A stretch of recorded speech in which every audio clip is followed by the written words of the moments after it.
Back to the Cavs we go, guys. Tonight they are in Los Angeles playing the Clippers, ironically. Now, the early injury report has come out for both teams. Yeah. Garland is listed as out for the Clippers. No surprise.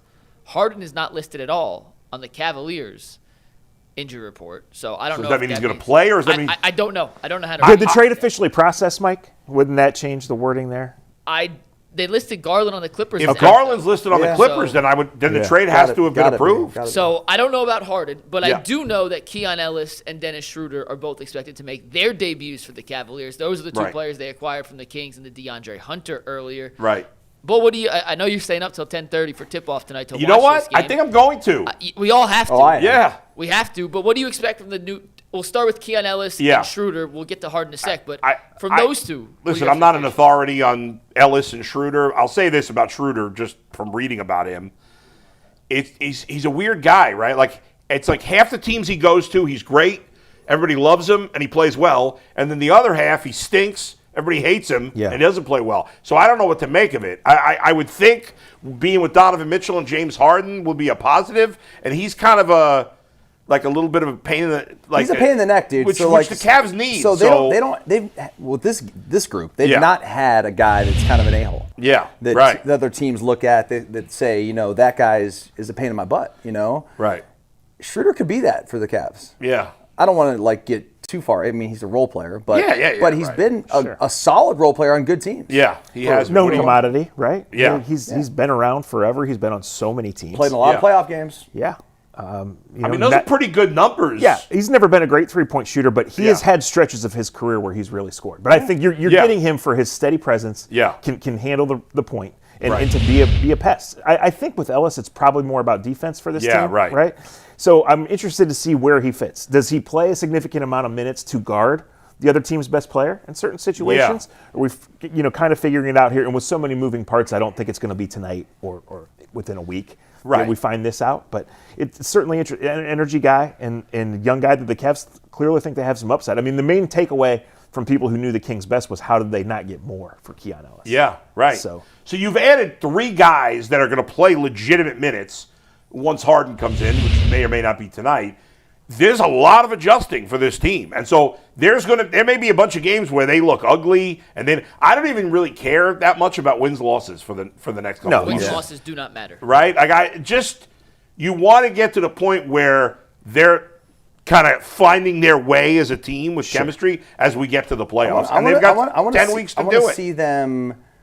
Yeah, wins are nice. Yeah, but I want to see them on the court. What's the body language like? What do they look like playing together? Are they having fun? What's the offense? Is their rhythm? Yeah. Do they look different? Right. What do my eyes tell me about this team? Because I know what they told me when I was watching the last few months and the last few years. It's just been tough to watch. So I'm hoping I see something that resembles a team that I say to myself, man, they're going to be tough in May. Yeah. That would be exciting. With Schroeder, how many minutes was he playing a game for them?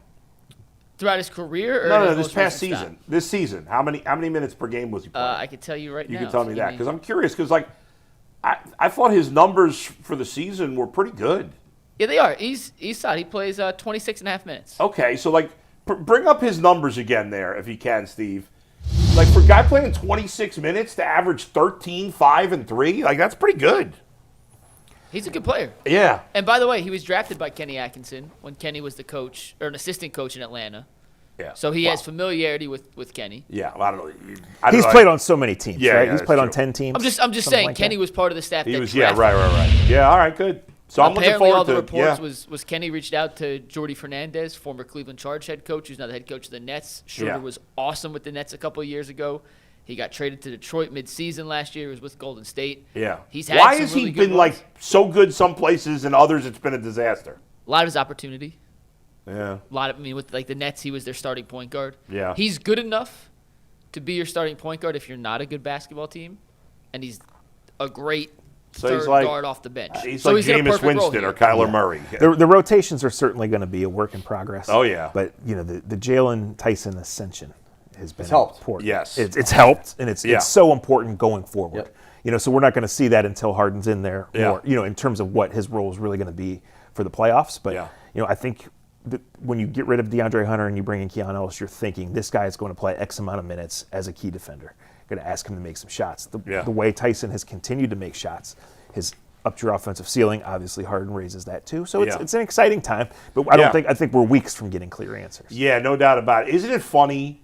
Like, can you imagine 6 months ago, if the Cavs had traded Jaylen Tyson for James Harden, fans would have been mad. Yes.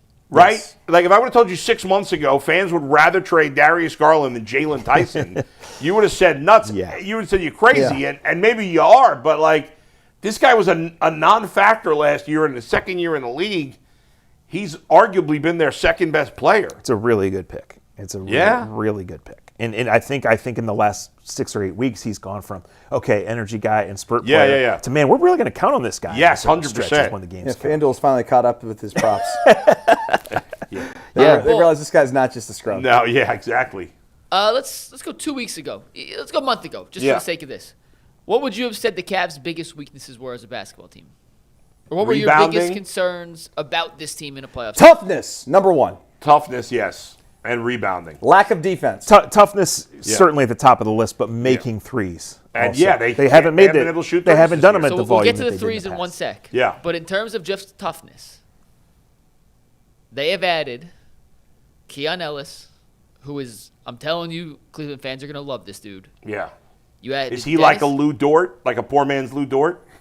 He's built differently, but plays with that same defensive intensity. Okay. He's legitimately just play the defensive highlights. Keon Ellis defensive highlights while we're talking about this. It's 406.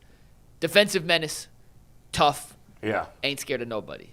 You added Dennis Schroder, who I mentioned before, I will say it again. Literally tried to fight Luka Doncic in the locker room, I like it. and they got suspended for 3 games. He's not a dude who's willing to back down. You're going to create a roster spot for Naquan Tomlin, who is still a work in progress in a lot of ways, but certainly brings a level of toughness, physicality, attitude, energy. You've added Jaylen Tyson into the full-time rotation, who we did not expect to have this big of a role when the season started. Right. And then you're getting James Harden, who I don't think necessarily is known as a I want to fight you kind of guy. Yeah. But certainly isn't scared of the moment by any means, right? Yeah. Game 7, the Game 7 numbers are horrific, but it's not like he's, to use Jared Allen's words, the lights were too bright. Right. They have been in certain playoff moments for Yeah. Harden. He's had enough good playoff moments that at least he's going to be there. Right. They have changed that narrative pretty quickly with some of the pieces they brought in. I was listening to, I never really listened to NBA radio on Sirius, but I put it on this morning because I wanted to hear what they said. Frank Isola and Brian Scalabrine do a morning show. They have a nice show. Yeah, they're good. And they know the game. They know the league. Yeah, for they're sure. really good. And whenever there's a big story involving the Cavs, I put it on. Because they do a good job. They're good listen. And I happened perfect timing because I put it on as they were starting to talk about the trade. And they both said, they were like, I don't understand why anybody's criticizing the Cavs. This is a great trade by the Cavs.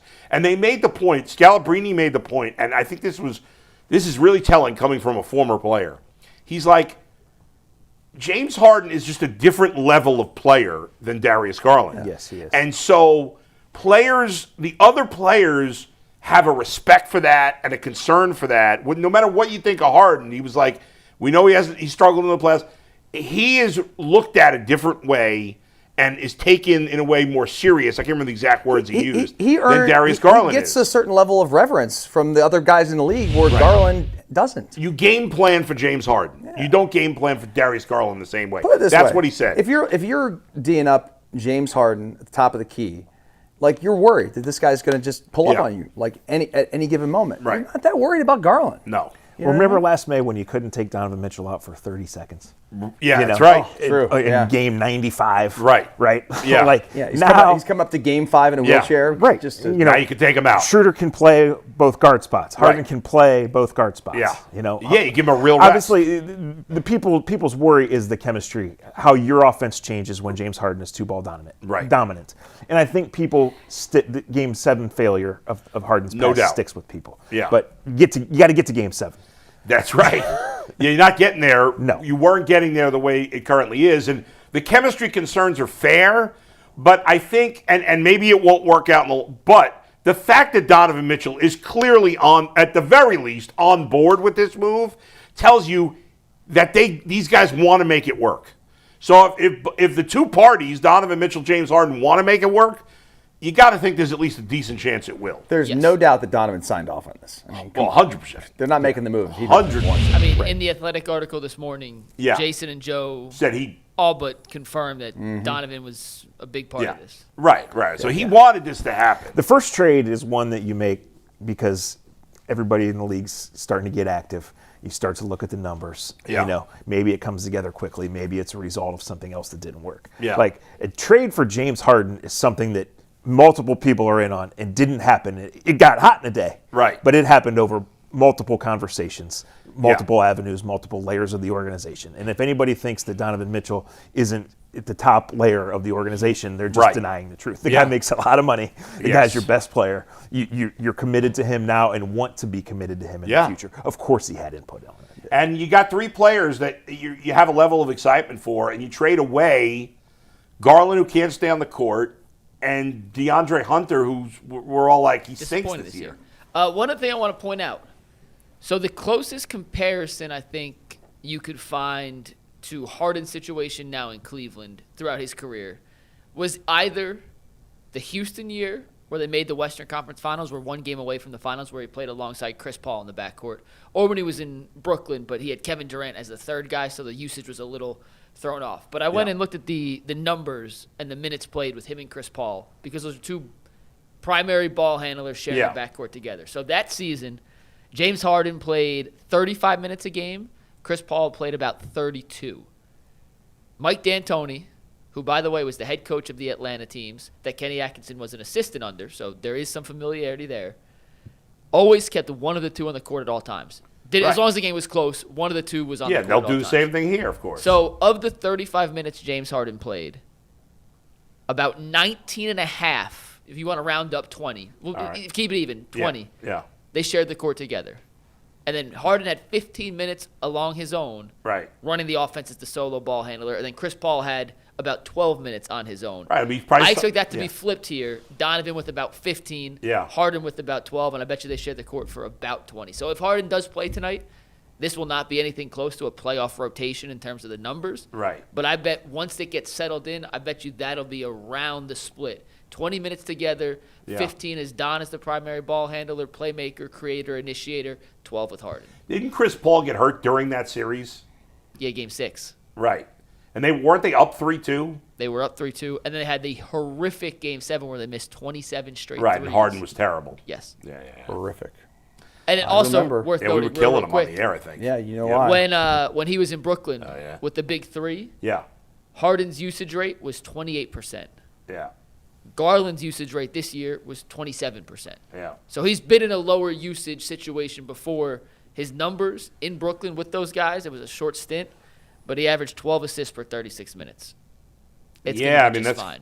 That's going to be fun to see. Him feeding the ball to Evan Mobley especially is going to be exciting.